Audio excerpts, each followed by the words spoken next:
Hello everybody and welcome back to another one of my videos. Today we're going to do a quick little, it's not, I don't call it a review, we're just going to talk about 4 or 5 minutes about my first 2011. If you saw my last video, you know it's the Atlas Apollo. That's the one that sent me down the rabbit hole. Today we're going to take 5 minutes and talk to you about it. I'm not going to go over the specs. If you looked on the website, you know the specs, you know it's a 4.6 and all that good stuff. I'm just going to talk about the gun in general, my experience with it. Do I like it? Do I not like it? What do I like it about it? What I don't like about it? And anyway, here we go. For YouTube, no magazine, empty, fired in a safe direction. If you listen to it, you can hear how she sounds. Now, mind you, I have about 4,800, almost 5,000 rounds through her now, and have very little issues. All my issues was up front with the Apollo. And what issues did I have? I'm going to go back and find some of the photos, but the issues I had with it was when they mounted the optic, they had the optic mounted before I got it. I had Loctite running down the side of it. So I had to get that corrected. The optic wasn't mounted correctly. Nothing to do with the weapon, but just they was trying to get it to me so fast they didn't take the time to properly mount the optic.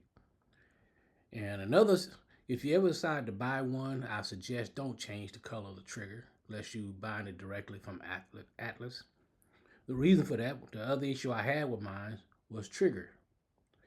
It had, like you see it now, I don't know if you see it here.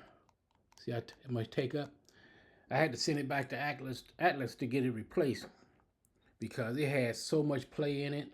I was having misfires, and I'm like, that ain't right. But I sent it back to them. It was issues with them when they installed the trigger. They didn't do a good job on installing the trigger. So after that, man, it is like heaven shooting. Well, I don't know what heaven's like because I ain't made it there yet. With Lord willing, one day I will. But you listen to her, she's smooth. Like I say, I got about 45, I'm on 48, almost 5,000 rounds through her. And no issues, no wear. Very little wear around. If you see it around the barrel there, you can see a little bit of discoloring. Just a little bit on the barrel. On the slide on the inside is a little bit of, just a tad bit of wear. But I love the weight of this. I mean, it's balanced well. And the biggest thing, another thing I love about it is the palm swells. I love those because it fits. I mean, it fits perfectly in the hands. I got medium to large hands, and it fits in there perfect, as you see, right at the palm, the index. I'm able to get a very good grip on her, and the grip is. Some people say it's aggressive. I don't consider that to be. It sticks to your hand, but I don't consider it to be too aggressive. It don't cut my hand. It don't cause me to bleed. And when I go to the range and shoot, I shoot anywhere between 150 to 300 rounds every time I go to shoot. So, I clean her. They say clean it about every 1,000 rounds. Me, I got a little routine. I go to the range, I shoot. My therapy is shooting, if you will, and I come back and relax. I wipe her down, reload my magazine, go through my little routine. It's therapy. Listen to that. Reset. You didn't even see my finger move. And I'm not going to show you. You didn't even see my finger move. That's what I love about this gun.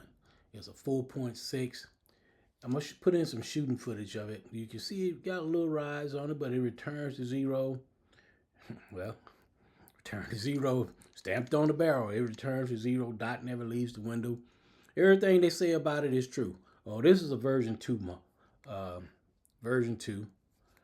So if you look at the hammer, some say it looked like the version 3, but it's a version 2.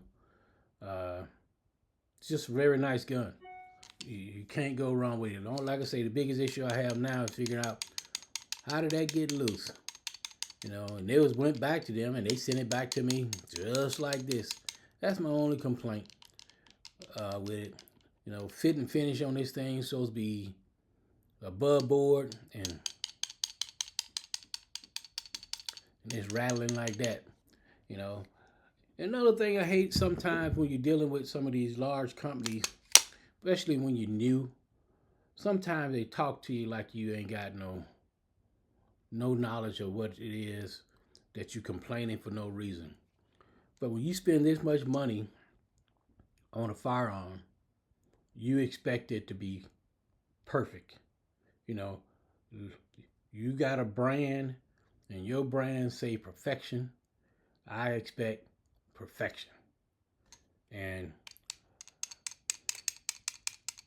that's a no-no. That's a no-no. But like I say, all the other issues I had with it, I had the issues with the trigger. They repaired it, got it running, up and running. Sight coming mounted with the Loctite running out of it. Wasn't their fault. Wasn't nothing to do with Atlas' fault, just the person I bought it from.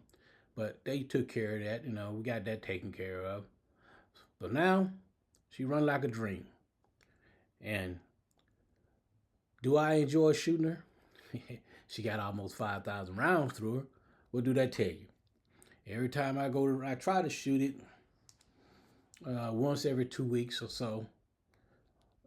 Man, just sitting here holding it make me want to go to range today, but the range is not open right now, so I won't be going. I'm going to go ahead and set that off to the side. But just want to come on real quick and just give you a little rundown. I kind of rambled on. No specific points or anything like that. Like I said, you can go look at the specs online, but you can't go wrong with the Atlas Apollo. I don't know how the V3s are, but my V2 run like a champ. Run like a champ. And every time I walk in the range, sometimes I'm a little bit down. When I leave the range, I'm always smiling. Shooting is therapy. Everybody should go shoot. You guys like and subscribe to the channel. Like the video. You have yourself a wonderful evening, and thanks for stopping through.